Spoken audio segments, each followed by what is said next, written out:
Hello, ഇന്നത്തെ recipe നാടൻ രീതിയിൽ എങ്ങനെ ഒരു നല്ല ബീഫ് കറി തയ്യാറാക്കാം എന്നുള്ളതാണ്. എല്ലാവരും ഒന്ന് കണ്ടു നോക്കുക. ഇഷ്ടപ്പെടുവാണെന്നുണ്ടെങ്കിൽ ചാനലൊന്ന് സബ്സ്ക്രൈബ് ചെയ്യാൻ മറക്കല്ലേ. എന്നാൽ നമുക്ക് വീഡിയോയിലേക്ക് പോകാം. ബീഫ് കറി വെക്കാൻ വേണ്ടി ഞാനിവിടെ ഒരു 3/4 കിലോ ബീഫ് എടുത്തിട്ടുണ്ട്. ഇനി ഇതൊരു കുക്കറിലേക്ക് ഇട്ട് കൊടുക്കാം. ഇതിലേക്ക് 1 ടേബിൾ സ്പൂൺ കുരുമുളക് പൊടി, 1/2 ടീസ്പൂൺ മഞ്ഞൾപ്പൊടി, ആവശ്യത്തിനുള്ള ഉപ്പ് ഇപ്പോൾ കുറച്ച് ഇട്ട് കൊടുക്കുക, 1/2 ടീസ്പൂൺ ഗരം മസാലപ്പൊടി. കറിയിലേക്ക് ആകെ ചേർത്ത് കൊടുക്കുന്നത് വലിയ 2 ടേബിൾ സ്പൂൺ മുളക് പൊടിയാണ്. അതിലൊരു 1/2 ടേബിൾ സ്പൂൺ ഇപ്പോൾ ചേർത്ത് കൊടുക്കുക. അതുപോലെ തന്നെ 2 വലിയ ടേബിൾ സ്പൂൺ മല്ലിപ്പൊടി ചേർക്കുന്നുണ്ട്. അതിലെ 1/2 ടേബിൾ സ്പൂൺ തന്നെ ഇപ്പോൾ ഇതിലേക്ക് ഇട്ട് കൊടുക്കുക. ഇനി അല്പം വെളിച്ചെണ്ണയും കൂടി ഒഴിച്ചു കൊടുക്കുക.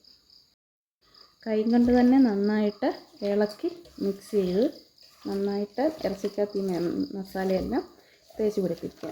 എന്നിട്ട് ഇനിയും നമുക്ക് എത്ര വിസിലാണോ നമ്മുടെ ബീഫ് സാധാരണ വേവാറുള്ളത് അതിൻ്റെ പകുതി വിസിലിട്ട് വേവിച്ചെടുക്കുക. ബാക്കി നമുക്ക് കറിക്കകത്ത് കിടന്ന് വേവുമ്പോഴായിരിക്കും നല്ല ടേസ്റ്റ് കിട്ടുക.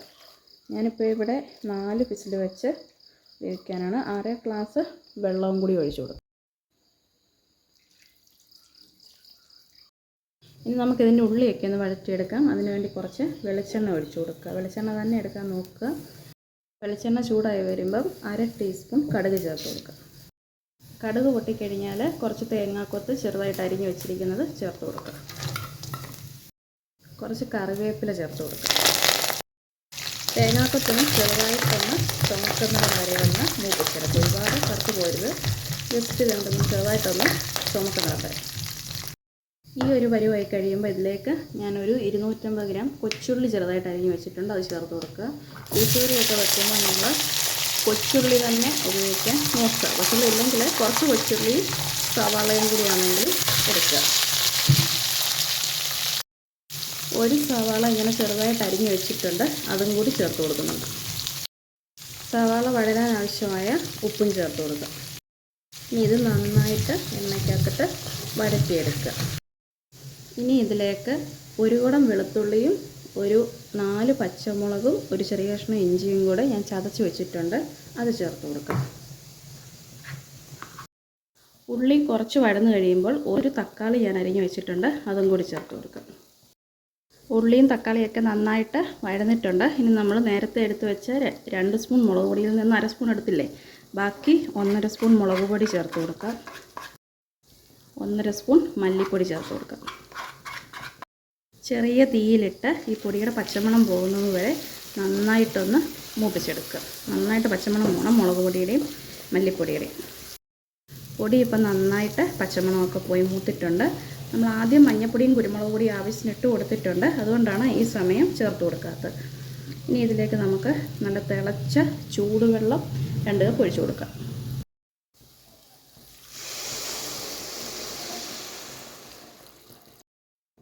ഇത് വെള്ളവുമായിട്ട് നന്നായിട്ട് മിക്സ് ചെയ്യുക.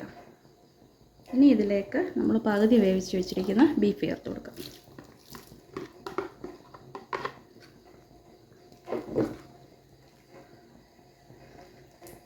ഇനി ഇത് നന്നായിട്ട് തിളച്ചതിന് ശേഷം നമുക്ക് ഒരു മസാലക്കൂട്ടുണ്ട്, അതുകൂടി ചേർത്ത് കൊടുക്കാം. ഇനി നമുക്കിതിലേക്ക് കുറച്ച് ഗരം മസാല കൂട്ട് ചേർക്കാനുണ്ട്. ഗരം മസാല കൂട്ടിലെ എല്ലാ ഐറ്റംസും ഇതിലേക്ക് എടുത്തിട്ടുണ്ട്. ഗ്രാമ്പൂ, പട്ട, ഏലക്ക, പെരിഞ്ജീരകം എല്ലാം എടുത്തിട്ടുണ്ട്. അത് നമുക്ക് ഒന്ന് അരച്ചാണ് ചേർത്ത് കൊടുക്കുന്നത്. ഒരു മിക്സിയുടെ ജാറിലേക്ക് ഇട്ട് കൊടുക്കാം. ആദ്യം നമുക്കിതൊന്ന് പൊടിച്ചെടുക്കണം. ഇപ്പോൾ പൊടിച്ചെടുത്തിട്ടുണ്ട്. ഇനി കുറച്ച് വെള്ളം ചേർത്ത് നല്ല പേസ്റ്റ് പോലെ അരച്ചെടുക്കാം. കറി ഇവിടെ ഇപ്പം നന്നായിട്ട് വറ്റാൻ തുടങ്ങിയിട്ടുണ്ട്. ഇനി നമുക്കിതിലേക്ക് അരച്ച് വെച്ചിരിക്കുന്ന മസാലക്കൂട്ട് ചേർത്ത് കൊടുക്കാം. മസാലക്കൂട്ട് ഇങ്ങനെ അരച്ച് ചേർക്കുമ്പോൾ കറിക്ക് നല്ല ഒരു സ്മെല്ല് കിട്ടും, നല്ല മണമായിരിക്കും. അതിനു വേണ്ടിയാണ് ഇങ്ങനെ ചേർത്ത് കൊടുക്കുന്നത്. ഇങ്ങനെ ചേർക്കാത്തവരുണ്ടെങ്കിൽ ഇങ്ങനെയൊന്ന് ചേർത്ത് കൊടുത്ത് വെച്ച് നോക്കുക. നല്ല ടേസ്റ്റുമാണ്, നല്ലൊരു മണവും കിട്ടും. ഈ സമയത്ത് ഉപ്പ് നോക്കിയിട്ട് കുറവാണെങ്കിൽ ചേർത്ത് കൊടുക്കുക. എനിക്ക് ശകലം ഉപ്പ് കുറവാണ്, ഈ സമയത്ത് ഞാൻ ചേർത്ത് കൊടുത്തിട്ടുണ്ട്. നമ്മുടെ കറി ഇവിടെ നന്നായിട്ട് പറ്റിയിട്ടുണ്ട്. എന്തോ മണമാണെന്നറിയാമോ, നമ്മൾ ആ മസാല അങ്ങനെ അരച്ച് ചേർത്തുകൊണ്ട്. ഇനി നമുക്കിത് വേറൊരു പാത്രത്തിലേക്ക് മാറ്റി കൊടുക്കാം. നമ്മുടെ ബീഫ് കറി ഇവിടെ പരുവത്തിന് പറ്റി നല്ല അടിപൊളിയായിട്ട് റെഡി ആയിട്ടുണ്ട്. എല്ലാവരും ഈ രീതിയിലൊന്ന് ട്രൈ ചെയ്ത് നോക്കുന്നുണ്ട്. നല്ല കുറുകിയ ചാറോട് കൂറിയ അടിപൊളി ഒരു ബീഫ് കറിയാണ്. എല്ലാവരും ഒന്ന് ട്രൈ ചെയ്ത് നോക്കുക. ഇഷ്ടപ്പെടുകയാണെന്നുണ്ടെങ്കിൽ ചാനലൊന്ന് സബ്സ്ക്രൈബ് ചെയ്യാനും എന്തെങ്കിലും സജഷൻസ് ഉണ്ടെങ്കിൽ കമൻറ്റ് ബോക്സിൽ വന്നറിയിക്കാനും മറക്കല്ലേ.